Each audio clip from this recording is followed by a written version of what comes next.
আসসালামু আলাইকুম রহমাতুল্লাহ।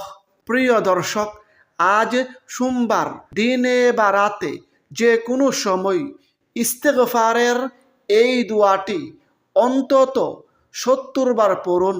বিনিময়ে আল্লাহ তাআলা আপনার প্রতি সন্তুষ্ট হয়ে যাবেন।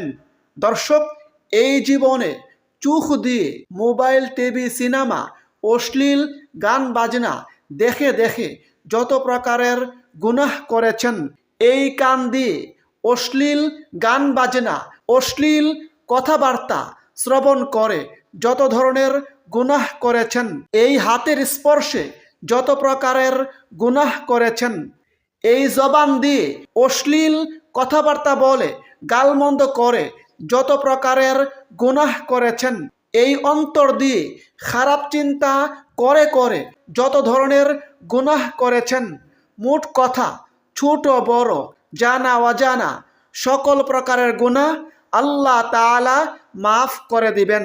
সেই সাথে প্রিয় দর্শক, যদি আপনি এই দুয়ার আমল করেন, আল্লাহ তাআলা আপনার দুশ্চিন্তা পেরেশানি দূর করে দিবেন, আপনার বিপদ মুসিবত দূর হয়ে যাবে এবং আল্লাহ তাআলা আপনাকে গায়েবীভাবে সাহায্য করবেন।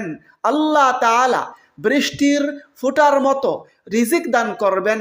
গায়েবীভাবে টাকা পয়সা ধন দৌলত আসতেই থাকবে। যদি আপনি এই দুয়ার আমল করেন, আল্লাহ তাআলা আপনার ঋণ মুক্তির ব্যবস্থা করে দিবেন। দর্শক, আমরা অনেকেই দোয়া করে থাকি, কিন্তু আমাদের দোয়া কবুল হয় না। যদি আপনি হাদিসের শিখানো এই দুয়ার আমল করেন, আপনার মনের আশা পূরণ হবে, সকল দোয়া কবুল হবে ইনশাআল্লাহ। প্রিয় দর্শক, আজকের এই ভিডিওতে গুরুত্বপূর্ণ ফজিলতপূর্ণ 4টি দোয়ার আমল সম্পর্কে আলোচনা করব এবং দোয়াগুলো বাংলা উচ্চারণ সহ লিখে দিব, যেন আপনারা খুব সহজে দোয়াগুলো শিখতে পারেন। সুতরাং প্রিয় দর্শক, গুরুত্বপূর্ণ এই ভিডিওটি না টেনে সম্পূর্ণ দেখুন এবং উপকারী মনে হলে প্রিয়জনের কাছে শেয়ার করুন। আপনি যদি আমাদের চ্যানেলের নতুন দর্শক হয়ে থাকেন, তাহলে চ্যানেলটি সাবস্ক্রাইব করে পাশের বেল আইকনটি অল নোটিফিকেশন করে রাখুন। দর্শক, আজ সোমবার দিন, সপ্তাহের মধ্যে খুবই গুরুত্বপূর্ণ ফজিলতপূর্ণ একটি দিন। এই সোমবার দিনে আল্লাহ তাআলার কাছে বান্দার সাপ্তাহিক আমলনামা পেশ করা হয়। এ প্রসঙ্গে হাদিসে রয়েছে, হযরত আবু হুরায়রা রাদিয়াল্লাহু আনহু বলেন, আল্লাহর রাসূল সাল্লাল্লাহু আলাইহি সাল্লাম বলেছেন, প্রতি সপ্তাহে সোমবার ও বৃহস্পতিবার আল্লাহ তাআলার কাছে বান্দার সাপ্তাহিক আমলনামা পেশ করা হয়। তখন আল্লাহ তাআলা তার মুমিন বান্দাদের ক্ষমা করে দেন, কিন্তু যে দুই ব্যক্তির পারস্পরিক হিংসা বিদ্বেষ রয়েছে, তাদেরকে ক্ষমা করা হয় না। মুসলিম শরীফ হাদিস নম্বর 2565, তিরমিজি শরীফ হাদিস নম্বর 747। তাছাড়া এই সোমবার দিনে আল্লাহ তাআলা জান্নাতের দরজাসমূহ খুলে দেন। এ প্রসঙ্গে হাদিসে রয়েছে, নবীজি বলেছেন, প্রতি সোমবার ও বৃহস্পতিবার জান্নাতের দরজাসমূহ খুলে দেওয়া হয়। এরপর এমন সব বান্দাকে ক্ষমা করে দেওয়া হয় যারা আল্লাহর সঙ্গে অংশীদার স্থাপন করে না। সুবহানাল্লাহ। মুসলিম শরীফ হাদিস নম্বর 6438। সুতরাং প্রিয় দর্শক, আজ সোমবার গুরুত্বপূর্ণ এই দিনে বা রাতে বেশি বেশি পরিমাণে আমল করুন। দর্শক, ইস্তেগফার খুবই দামি আমল, খুবই গুরুত্বপূর্ণ ফজিলতপূর্ণ আমল। ইস্তেগফারের আমলের মাধ্যমে আল্লাহ তাআলা বান্দার প্রতি সন্তুষ্ট হয়ে যান, বান্দার জীবনের সকল গুনাহ ক্ষমা করে দেন। প্রিয় দর্শক, আমরা এই জীবনে চলতে ফিরতে, উঠতে বসতে, কাজে কর্মের ফাঁকে ফাঁকে কতই না গুনাহ করে থাকি। গুনাহ করতে করতে পাহাড় সম পরিমাণ করে ফেলি। গুনাহে জর্জরিত আমাদের এই জীবন, তারপরও যদি আমরা মন থেকে ইস্তেগফার করি, একনিষ্ঠভাবে আল্লাহ তাআলার কাছে তাওবা করি, তাহলে অবশ্যই আল্লাহ তাআলা আমাদের এই জীবনের সকল গুনাহ ক্ষমা করে দিবেন। এ প্রসঙ্গে আল্লাহ তাআলা নিজেই পবিত্র কুরআনে ওয়াদা করে বলেছেন, যে ব্যক্তি মন্দ কাজ করবে কিংবা নিজের প্রতি জুলুম করবে, তারপর আল্লাহর কাছে ক্ষমা চাইবে, সে ব্যক্তি আল্লাহকে পাবে ক্ষমাশীল ও পরম দয়ালু। সুবহানাল্লাহ। সূরা নিসা আয়াত 110। আল্লাহ তাআলা পবিত্র কুরআনের অন্য স্থানে বলেন, হে নবী, আমার বান্দাদের জানিয়ে দাও যে নিশ্চয় আমি অত্যন্ত ক্ষমাশীল ও অপরিসীম দয়ালু। সূরা হিজর আয়াত 49। আল্লাহ তাআলা পবিত্র কুরআনের অন্য স্থানে বলেন, যারা নিজেদের প্রতি সীমাহীন জুলুম করেছ, তোমরা আল্লাহর রহমত থেকে নিরাশ হইও না। নিশ্চয়ই আল্লাহ তোমাদের সব গুনাহ ক্ষমা করবেন, তিনি ক্ষমাশীল পরম দয়ালু। সুবহানাল্লাহ। সূরা জুমার আয়াত 53। দর্শক, আল্লাহ তাআলা ইস্তেগফার ও তাওবাকারীকে ভালোবাসেন, পছন্দ করেন। এ প্রসঙ্গে আল্লাহ তাআলা পবিত্র কুরআনে বলেন, নিশ্চয়ই আল্লাহ তাওবাকারীদের ও পবিত্রতা অর্জনকারীদের ভালোবাসেন। সূরা বাকারা আয়াত 222। তবে প্রিয় দর্শক, আল্লাহ তাআলার কাছে ইস্তেগফার করতে হবে মন থেকে, তাওবা করতে হবে একনিষ্ঠভাবে, তাহলেই আল্লাহ তাআলা আমাদেরকে ক্ষমা করবেন এবং আমাদেরকে জান্নাত নামক নিয়ামতে প্রবেশ করাবেন। এ প্রসঙ্গে আল্লাহ তাআলা নিজেই পবিত্র কুরআনে ওয়াদা করে বলেছেন, তোমরা আল্লাহর কাছে খাঁটি তাওবা করো, আশা করা যায় তোমাদের রব তোমাদের গুনাহগুলো ক্ষমা করবেন এবং তোমাদের এমন জান্নাতে প্রবেশ করাবেন যার তলদেশে ঝর্ণাগুলো প্রবাহমান। সুবহানাল্লাহ। সূরা তাহরিম আয়াত 8। দর্শক, তাছাড়া বেশি বেশি পরিমাণে ইস্তেগফারের আমল করলে আরও অসংখ্য উপকার ও পুরস্কার লাভ হয়। এ প্রসঙ্গে একটি হাদিসে নবীজি বলেন, যে ব্যক্তি নিয়মিত বেশি বেশি পরিমাণে ইস্তেগফার করবে, অর্থাৎ ইস্তেগফারের আমল করবে, আল্লাহ তাআলার কাছে ক্ষমা প্রার্থনা করবে, তাওবা করবে, আল্লাহ তাআলা তার সব দুশ্চিন্তা পেরেশানি দূর করে দিবেন, তার সব বিপদ আপদ দূর করে দিবেন এবং আল্লাহ তাআলা তাকে গায়েবীভাবে এমন উৎস থেকে রিজিক দান করবেন যা সে কল্পনাও করতে পারবে না। সুবহানাল্লাহ। আবু দাউদ শরীফ হাদিস নম্বর 1518। কুরআন এবং হাদিসে ইস্তেগফারের অসংখ্য দোয়া রয়েছে।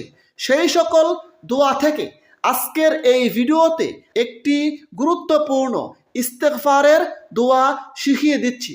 দোয়াটি হচ্ছে, আস্তাগফিরুল্লাহ আল্লাযী লা ইলাহা ইল্লা হুয়াল হাইয়ুল কাইয়্যুম ওয়া আতুবু ইলাইহি। অর্থ, আমি আল্লাহর কাছে ইস্তেগফার করি, ক্ষমা প্রার্থনা করি, তিনি ছাড়া প্রকৃতপক্ষে কোনো মাবুদ নেই, তিনি চিরঞ্জীব, চিরস্থায়ী এবং তার কাছে তাওবা করি। এই দুয়ার ফজিলত প্রসঙ্গে হাদিসে রয়েছে, যে ব্যক্তি এই দুয়ার মাধ্যমে আল্লাহ তাআলার কাছে দোয়া করবে, আল্লাহ তাআলার কাছে ক্ষমা প্রার্থনা করবে, ইস্তেগফার করবে, আল্লাহ তাআলা তাকে ক্ষমা করে দিবেন, যদিও সে ব্যক্তি যুদ্ধক্ষেত্র থেকে পলায়নকারীও হই। সুবহানাল্লাহ। প্রিয় দর্শক, যারা খুবই দুশ্চিন্তা পেরেশানিতে আছেন, দুশ্চিন্তা পেরেশানির কারণে কোনো কিছুই ভালো লাগে না, তারা হাদিসের শিখানো এই দুয়ার আমল করুন। ইনশাআল্লাহ আপনার দুশ্চিন্তা পেরেশানি দূর হয়ে যাবে। দোয়াটি হচ্ছে, হাসবিয়াল্লাহু লা ইলাহা ইল্লা হুয়া আলাইহি তাওয়াক্কালতু ওয়া হুয়া রব্বুল আরশিল আযীম।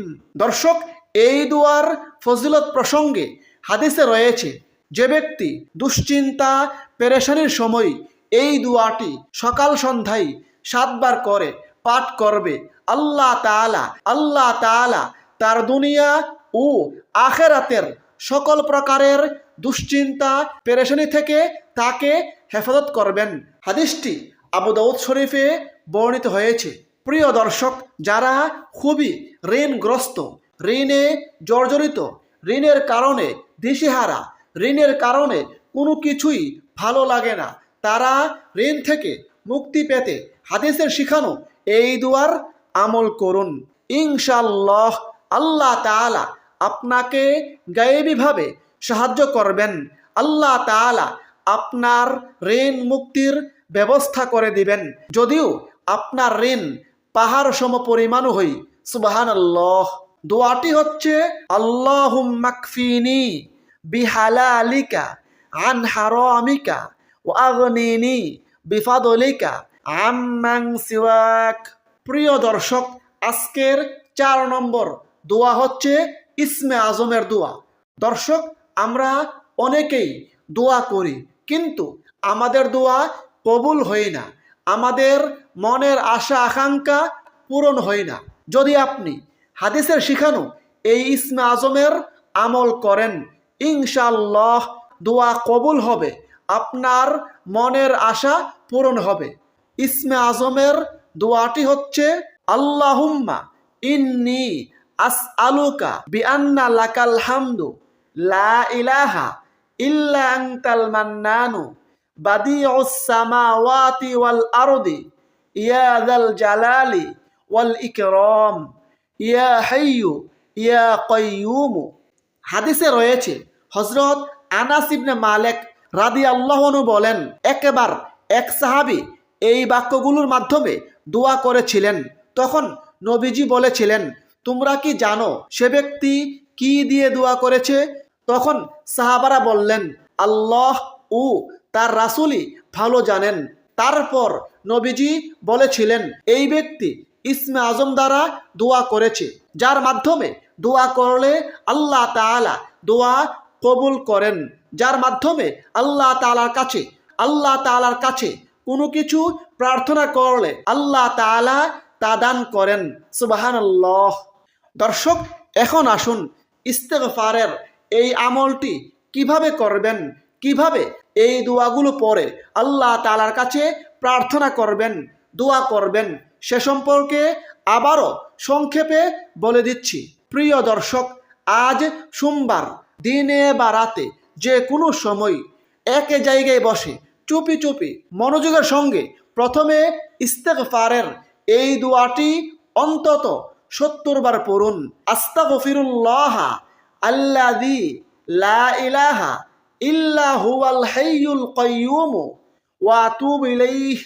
তারপর দুশ্চিন্তা পেরেশানি থেকে মুক্তি লাভের এই দোয়াটি অন্তত 7 বার পড়ুন। হাসবিয়াল্লাহু লা ইলাহা ইল্লা হুয়া আলাইহি তাওয়াক্কালতু ওয়া হুয়া রব্বুল আরশিল আযীম।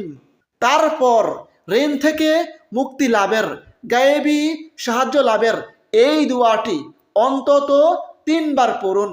আল্লাহুম্মা কফিনি বিহালালিকা আন হারামিকা ওয়া আগনিনি বিফাদলিকা আম্মান সিওয়াক।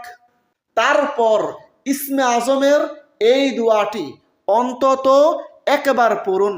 আল্লাহুম্মা ইন্নী আসআলুকা বিআন্না লাকাল হামদু লা ইলাহা ইল্লা আনতাল মান্নানু বাদিউস সামাওয়াতি ওয়াল আরদি ইয়া যাল জালালি ওয়াল ইকরাম ইয়া হাইয়্যু ইয়া কাইয়্যুম। তারপর কমপক্ষে 3 বার দুরূদ শরীফের আমল করুন। সেক্ষেত্রে আপনি যে কোনো দুরূদ শরীফ পড়তে পারেন। আপনি চাইলে এই সহজ দুরূদ শরীফটি পড়তে পারেন, সাল্লাল্লাহু আলান নবী মুহাম্মদ।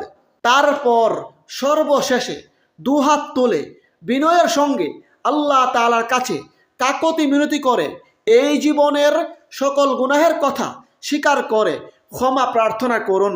ইনশাআল্লাহ আল্লাহ তাআলা এই জীবনের সকল গুনাহ ক্ষমা করে দিবেন। তারপর আল্লাহ তাআলার কাছে নিজের সকল প্রয়োজন তুলে ধরুন। ইনশাআল্লাহ আল্লাহ তাআলা গায়েবীভাবে আপনাকে সাহায্য করবেন। আল্লাহ তাআলা সকল প্রয়োজন পূরণ করে দিবেন। মনের সকল নেক আশা পূরণ করবেন। সকল দোয়া কবুল করবেন। মহান আল্লাহ তাআলা আমাদের সকলকে আমলগুলো করার তৌফিক দান করুন। আমিন। আসসালামু আলাইকুম ওয়া রাহমাতুল্লাহ।